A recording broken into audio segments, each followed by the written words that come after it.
Hello everyone, this is Payal Tiwari. Welcome to my channel.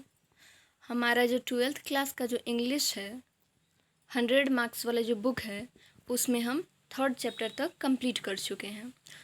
वो सारे videos अगर आप लोग नहीं देखे हैं तो डिस्क्रिप्शन में आपको लिंक मिलेगा, जाकर देख लीजिए। और भी हमारे पूरे चैप्टर्स की तैयारी के लिए हमारे चैनल को सब्सक्राइब कीजिए। तो चलिए आज का वीडियो स्टार्ट करते हैं। तो हमारा जो 4th चैप्टर है वो है आई हैव अ ड्रीम, यानी मेरा एक सपना है, जिसके राइटर हैं Martin Luther king junior. JR short form है जूनियर का। तो चलिए स्टार्ट करते हैं। तो पहले हमें मार्टिन लूथर किंग के बारे में जानना है, उनका इंट्रोडक्शन यहाँ दिया हुआ है। मार्टिन लूथर किंग जूनियर, अब देखिए ब्रैकेट में लिखा है 1929 1968। तो मार्टिन लूथर किंग का जो जन्म हुआ था वो 1929 में हुआ था और उनकी मृत्यु 1968 में हुई थी। और बैप्टिस्ट मिनिस्टर बाई ट्रेनिंग, यानी वो बैप्टिस्ट मिनिस्टर की ट्रेनिंग लिए हुए थे। बैप्टिस्ट मिनिस्टर को हिंदी में हम कहते हैं बपतिस्मा दाता मंत्री। देखिए Martin Luther king Catholic Christian group से आते थे। तो बैप्टिस्ट मिनिस्टर वो होता है जो अपने धर्म का प्रचार प्रसार करता है और अपने धर्म को आगे बढ़ाता है। तो समझ गए बैप्टिस्ट मिनिस्टर मतलब। Became a civil rights activist early in his career, यानी वो अपने करियर में बहुत ही जल्द नागरिक अधिकार कार्यकर्ता बन गए। लीडिंग द मॉन्टगोमरी बस बायकॉट, यानी मॉन्टगोमरी बस बायकॉट जो एक मूवमेंट हुआ था, आंदोलन हुआ था, उसका नेतृत्व किए कौन? Martin Luther king. अब देखिए शॉर्ट फॉर्म में जान लेते हैं कि मॉन्टगोमरी बस बायकॉट मूवमेंट क्या था। तो देखिए एक बार एक बस में गोरे लोग ट्रैवल कर रहे थे, जिसमें एक काली एक बूढ़ी लेडीज़ भी थी। तो क्या हुआ कि एक गोरे व्यक्ति ने उन्हें सीट छोड़ने के लिए कहा उस बूढ़ी औरत से, तो उन्होंने सीट नहीं छोड़ा। तो उस पर क्या किया, गोरों ने मिल के उस काली औरत को बस में से धक्का दे दिया। तो इस बात पर जितने भी काले लोग थे, जो नेग्रोज थे, नेग्रोज मतलब जो काले लोगों का जो ग्रुप था, वो काफ़ी भड़क गए और तब उन्होंने ये आंदोलन शुरू किया कि हम कभी उस बस पे नहीं बैठेंगे। तो वही वही आंदोलन है मॉन्टगोमरी बस बायकॉट। तो देखिए, and helping to found the Southern Christian Leadership Conference, और उन्होंने मदद की किसे खोजने में? दक्षिणी ईसाई नेतृत्व सम्मेलन की खोज करने में उन्होंने मदद की। इन्फ्लुएंस बाय गांधी जी, यानी वो गांधी जी से काफ़ी प्रभावित थे। His philosophy of non violent resistance brought him world wide attention, यानी जो उनकी जो नीति थी, उनकी नीति क्या थी? नॉन वायलेंट रेसिस्टेंस, यानी अहिंसात्मक प्रतिरोध। यानी वो अपने हक की लड़ाई तो लड़ेंगे लेकिन अहिंसावादी थे, यानी वो कोई हिंसा नहीं करना चाहते थे। और उनकी ये जो नीति थी उसकी वजह से सारे दुनिया का ध्यान उन पे गया, वर्ल्ड वाइड अटेंशन, यानी पूरी दुनिया का ध्यान उन पे गया। इन 1964 में King became the youngest person to receive the Nobel Prize for his efforts to end segregation and racial discrimination through civil disobedience and other non-violent ways। देखिए लंबा सेंटेंस है, छोटे छोटे करके देखते हैं। 1964 में King became the youngest person to receive the Nobel prize. King सबसे कम उम्र के ऐसे इंसान थे जिन्हें नोबेल प्राइज़ मिला। और क्यों मिला? For his efforts to end segregation and racial discrimination, यानी उनका जो प्रयास था, सेग्रीगेशन मतलब अलगाववाद को ख़त्म करने के लिए, एंड रेशियल डिस्क्रिमिनेशन यानी नस्लीय भेदभाव, यानी अलगाववाद और नस्लीय भेदभाव को थ्रू सिविल डिसओबीडियंस यानी सविनय अवज्ञा और अदर नॉन वायलेंट वेज। और देखिए सविनय अवज्ञा और अन्य अहिंसक तरीकों से अलगाववाद और नस्लीय भेदभाव को समाप्त करने का जो उनका प्रयास था, उसके लिए उन्हें नोबेल प्राइज़ मिला। और वो सबसे कम उम्र के इंसान थे जिन्हें नोबेल प्राइज़ मिला। अब देखिए ये आपको याद रखना है, एक तो उनका बर्थ कब हुआ, उनका डेथ कब हुआ, 1929, 1968, और ये भी ऑब्जेक्टिव में निश्चित है कि पूछा ही जाएगा कि कब मार्टिन लूथर किंग को नोबेल प्राइज़ मिला, तो 1964 में। King was assassinated on April 4, 1968 in Memphis, Tennessee. यानी टेनेसी में मेम्फिस नाम की एक जगह है जहाँ 4 अप्रैल 1968 को किंग को मार दिया गया। एसिनेटेड मतलब कत्ल कर दिया गया उनका। किंग्स इम्पॉर्टेंट वर्क्स इंक्लूड, यानी किंग की जो महत्वपूर्ण रचनाएं हैं उनमें शामिल हैं कौन कौन से? स्ट्रेंथ टू लव, प्यार की ताकत, ब्रैकेट में लिखा है 1953, यानी 1953 में उनकी ये बुक पब्लिश हुई थी। स्ट्राइड टुवर्ड फ्रीडम, यानी स्वतंत्रता की ओर छलांग। The Montgomery story 1958, Montgomery story अभी हम लोग शॉर्ट फॉर्म में जाने हैं। वाई वी कांट वेट, हम लोग क्यों इंतज़ार नहीं कर सकते, 1964। And where do we go from here, chaos or community, यानी हम लोग यहाँ से कहाँ जाएंगे, सामाजिकता की ओर या सांप्रदायिकता की ओर, ये 1968 में पब्लिश हुआ था। I have a dream is a speech he delivered on the steps of the Lincoln Memorial in Washington, D.C. on August 28, 1963। यानी आई हैव अ ड्रीम जो हमारा स्पीच है वो 28 अगस्त 1963 में मार्टिन लूथर किंग ने अब्राहम लिंकन का जो memorial था, यानी उनकी मेमोरियल मतलब उनकी याद में जो उनकी प्रतिमाएं बनाई गई थी उसी के पास खड़े होकर मार्टिन लूथर किंग ने 28 अगस्त 1963 को ये भाषण दिया। जो हम चैप्टर पढ़ रहे हैं आई हैव अ ड्रीम, ये भाषण उन्होंने दिया था। Here he speaks about his dream of seeing Alabama as a developed state. यहाँ वो अपने सपने की बात कर रहे हैं और उनका सपना क्या है? अलाबामा। अब अलाबामा एक स्टेट है अमेरिका में जहाँ के ये लोग थे, तो वो ड्रीम करते हैं, वो सपना देखते हैं कि अलाबामा एक विकसित राज्य बने, डेवलप्ड स्टेट, विकसित राज्य बने, free of racial distinction between the whites and blacks. और कैसा विकसित राज्य बने? जहाँ गोरों और कालों के बीच कोई भी नस्लीय भेदभाव ना हो, यानी ये भेदभाव से आज़ाद हो Alabama. The speech had the huge impact in raising public conscience for civil rights movement and in establishing King as one of the greatest orators in American history। देखिए, the speech had the huge impact। ये जो speech है I have a dream, इसका बहुत बड़ा प्रभाव पड़ा किस पे? In raising public conscious for civil rights movement, यानी नागरिक अधिकारों के आंदोलन में लोगों की जागरूकता को बढ़ाने के लिए ये बहुत बड़ा प्रभाव पड़ा। यानी ये स्पीच सुन के लोग जो हैं बहुत इंस्पायर हुए और उनमें बहुत जागरूकता आई। किसके लिए? सिविल राइट्स मूवमेंट, यानी नागरिक अधिकार आंदोलन जो चल रहा था उसको लेके लोगों में बहुत जागरूकता आई। एंड इन एस्टेब्लिशिंग किंग, और इस भाषण के बाद किंग जो है Martin Luther king American history में जो महानतम जो ओरेटर्स हैं यानी भाषणकर्ता जो हैं उनमें किंग का नाम दर्ज हो गया। यानी अमेरिकन हिस्ट्री, अमेरिका का जो इतिहास है उसमें one of the greatest orators यानी महानतम भाषणकर्ताओं में किंग स्थापित हुए। चलिए चैप्टर स्टार्ट करते हैं। I have a dream.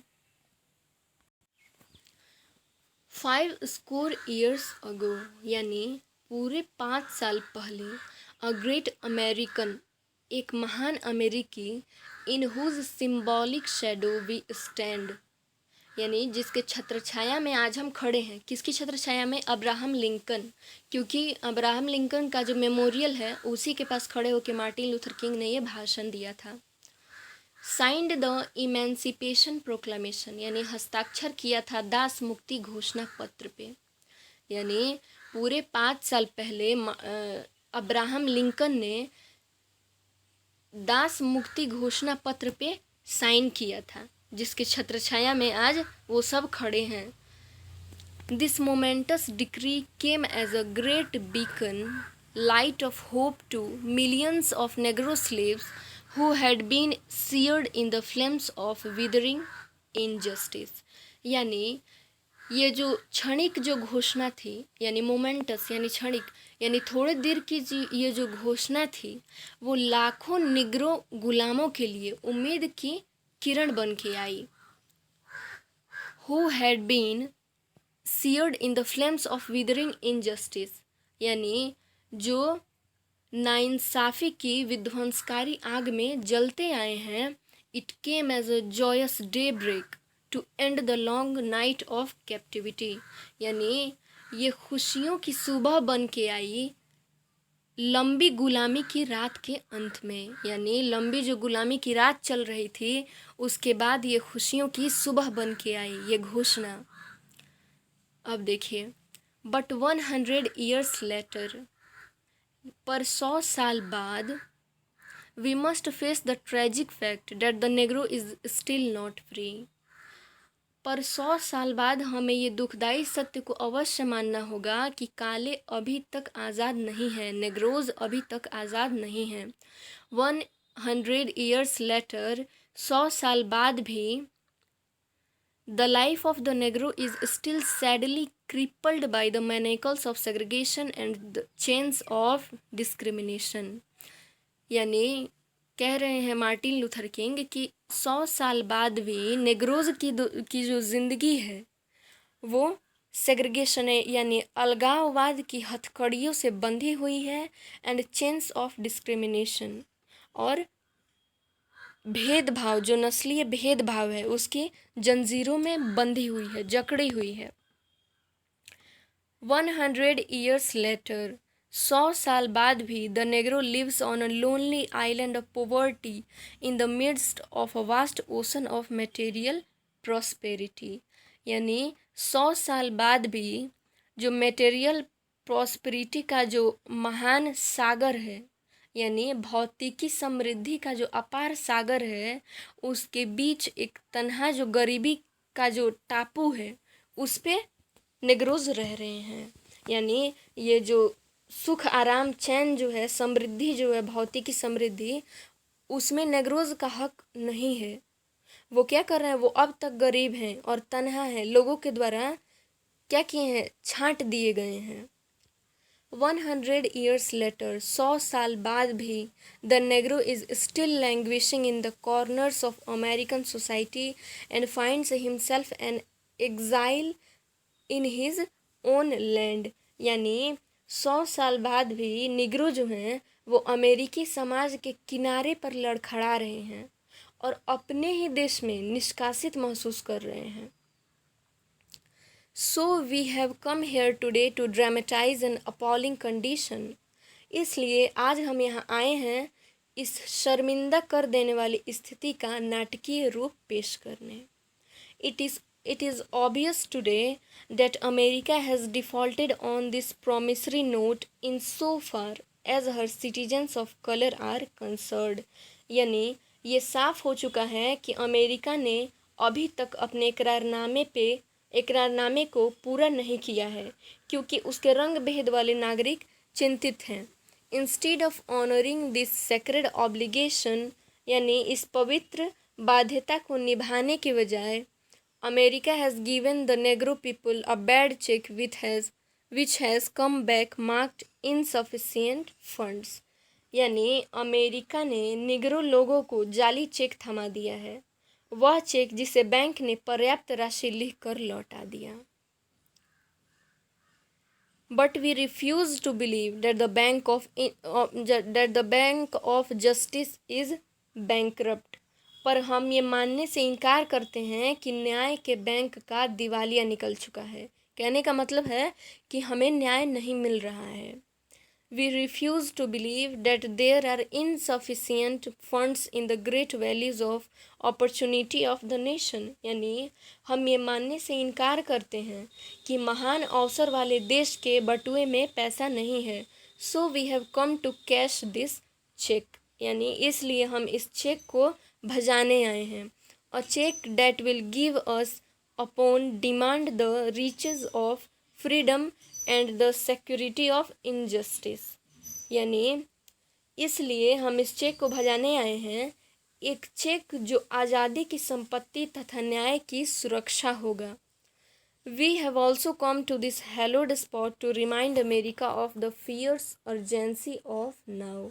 यानी हम इस पवित्र स्थल पे इसलिए भी आए हैं कि अमेरिका को आज की सबसे बड़ी ज़रूरत याद दिला सकें। क्या है सबसे बड़ी ज़रूरत? नेग्रो को इंसाफ देना, उनको बराबर अधिकार देना। This is no time to engage in the luxury of cooling off और to take the tranquilizing drug of gradualism. यानी ये समय नहीं है ऐशो आराम में खो जाने का और धीरे धीरे इस समस्या को सुलझाने का। यानी ये कूलिंग ऑफ का समय नहीं है, ये दिमाग को ठंडा रखने का समय नहीं है। Now is the time to rise from the dark and desolate valley of segregation to the sunlight path of racial justice। यानी अब समय आ चुका है कि अंधेरे और उजड़े हुए पृथक्करण की वादियों से उठकर जाति मूलक न्याय के प्रकाश में चलें। यानी कह रहे हैं मार्टिन लूथर किंग कि ये जो अंधेरी और जकड़ी हुई ये जो घाटी है अलगाववाद की, अब समय है कि इससे उठकर हम उस रास्ते पर चलें जहां नस्लीय न्याय मिले हमें, यानी हमको हमारा अधिकार मिले। Now is the time to lift our nation from the quicksands of racial injustice to the solid rock of brotherhood. यानी अब समय आ चुका है कि हम अपने देश को नस्लीय भेदभाव की भंवर जाल से उठाकर भाईचारा के मजबूत चट्टानों पे जमा दें। It would be fatal for the nation to overlook the urgency of the moment and to underestimate the determination of the Negro. यानी ये हमारे राष्ट्र के लिए बहुत ही खतरनाक साबित होगा अगर वे ये जो अर्जेंसी है, ये जो मोमेंट की जो अर्जेंसी यानी इस समय की जो ज़रूरत है उसे नज़रअंदाज करें या नेग्रो का जो दृढ़ निश्चय है उसको कम आके। This sweltering summer of the Negro's legitimate discontent will not pass until there is an invigorating autumn of freedom and equality। यानी नेग्रोज के अंदर न्याय पाने के लिए जो उठी भस्मक अग्नि है वो तब तक खत्म नहीं होगी जब तक आज़ादी और बराबरी को बल देने वाली वसंत ना आ जाए। यानी जब तक हमारा अधिकार नहीं मिलेगा तब तक हमारा जो ये दृढ़ निश्चय है वो खत्म नहीं होगा। 1960 there is not an end. यानी 1963 अंत नहीं शुरुआत थी, बट अ बिगनिंग। यानी वो अंत नहीं शुरुआत थी। Those who hope that the Negro needed to blow off steam. यानी वह जो सोचते थे काले को भाप बनाकर उड़ा देना चाहिए, यानी वो जो नेग्रोज को कम आंकते थे, नीची नज़र से देखते थे। And will now be content will have a rude awakening. यानी और अब वह सहमत होंगे, उनमें अशिष्टता जाग उठेगी। If the nation returns to business as usual. अगर हमेशा की तरह इस बार भी देश हक की बात करने लगे। Negro is granted his citizenship rights. The whirlwinds of revolt will continue to shake the foundation of our nation until the bright day of justice emerges। यानी देश के आधार हिलाने के लिए विद्रोह का जो बवंडर है वो जारी रहेगा जब तक न्याय के प्रदीप्त दिन सामने नहीं आएंगे। But there is something that I must say to my people who stand on the warm threshold which leads into the palace of justice। लेकिन कुछ है जो कहना चाहता हूँ मैं अपने लोगों से जो खड़े हैं दहकते दहलीज पर, जो नेतृत्व करेगी न्याय के मुकाम तक। In the process of gaining our rightful place, we must not be guilty of wrongful deeds। यानी अपने अधिकार पाने के दौरान, पाने के क्रम में हम कोई भी गलत काम का दोषी अवश्य नहीं बनना चाहेंगे। यानी हम अपना हक लड़ रहे हैं वो ठीक है, लेकिन इस हक में हम कभी हिंसा का प्रयोग नहीं करेंगे, कभी किसी को हर्ट नहीं करेंगे। Let us not seek to satisfy our thirst for freedom by drinking from the cup of bitterness and hatred। यानी अपने आज़ादी की तृप्ति को कड़वाहट तथा घृणा का प्याला पीकर शांत ना करें। यानी हमें अपना अधिकार तो चाहिए, लेकिन इसका मतलब ये नहीं कि हम गोरे लोगों को मार पीट कर अपना अधिकार लें। हमें अहिंसावादी बनना है, अहिंसक तरीके से अपना अधिकार लेना है। We must forever conduct our struggle on the high plane of dignity and discipline। यानी हम लोगों को अवश्य ही अपना संघर्ष उच्च आदर्श तथा अनुशासन में रहकर करना चाहिए। We must not allow our creative protest to degenerate into physical violence। यानी हमें अवश्य ही हमारे न्याय संघर्ष को मार पीट करके कुलाचार में नहीं बदलने देना चाहिए। यानी हमारा जो न्याय के प्रति जो हमारा जो विरोध है अन्याय के प्रति, उसे हमें फिजिकल वायलेंस का रूप नहीं देना चाहिए। Again and again we must rise to the majestic heights of meeting physical force with soul force.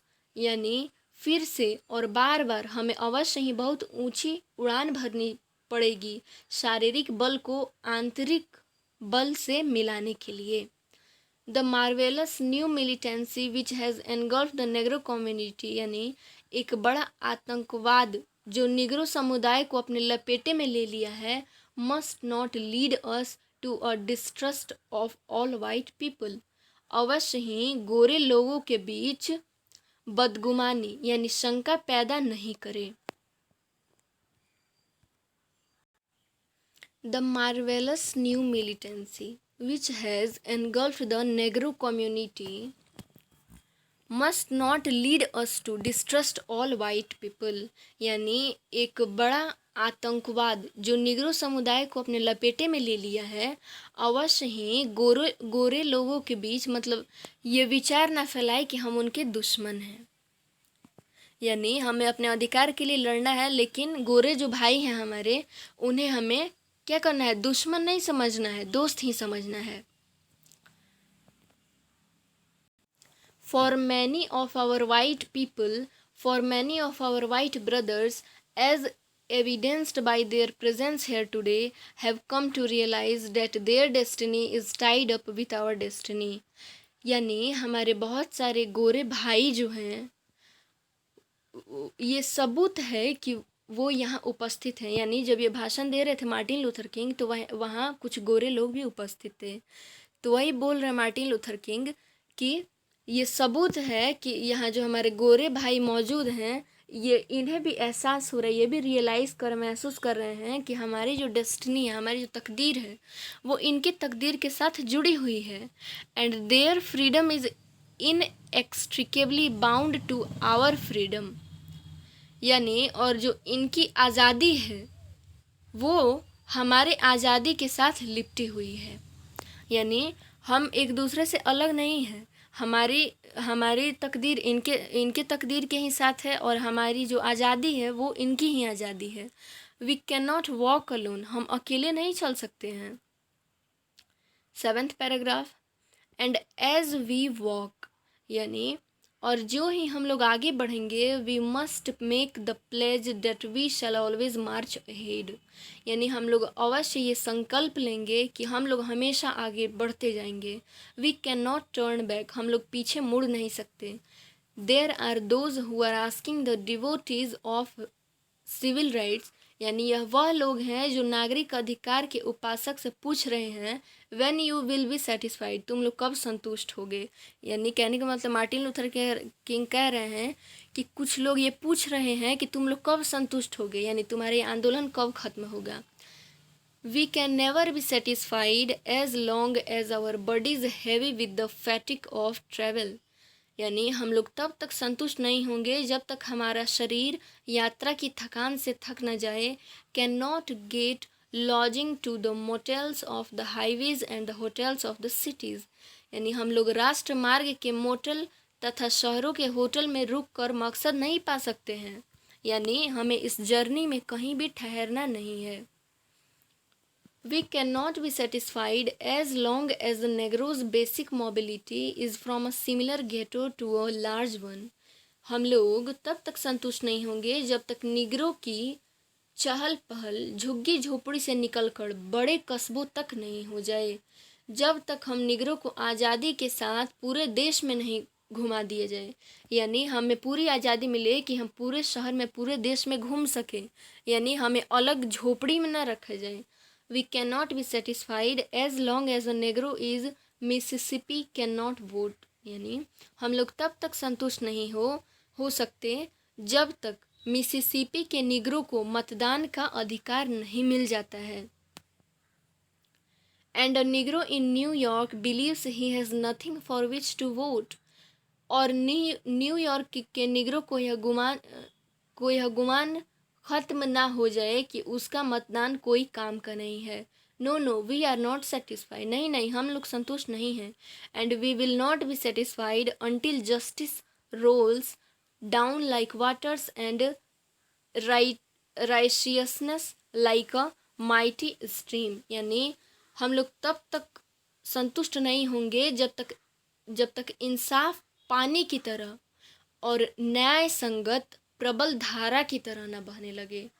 कहने का मतलब है कि हम लोग तब तक संतुष्ट नहीं होंगे जब तक हमें बराबर का अधिकार नहीं मिलेगा, हमें मतदान का अधिकार नहीं मिलेगा, हमें देश में कहीं भी घूमने का अधिकार नहीं मिलेगा।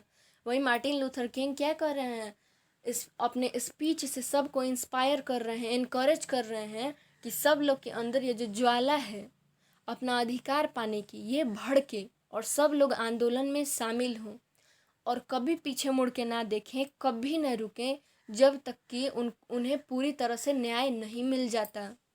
क्योंकि इसके पहले जो अमेरिकी सरकार थी वो अब्राहम लिंकन ने साइन किया था दास मुक्ति पेपर पे, लेकिन तब भी उन्हें पूरी तरह से आज़ादी नहीं दिया गया था और 100 साल बाद भी नेग्रोस की जो कंडीशन है वो अपने देश में ही एग्जाइल के समान है, यानी देश निकाला, यानी अपने देश में ही उन्हें आज़ादी नहीं है।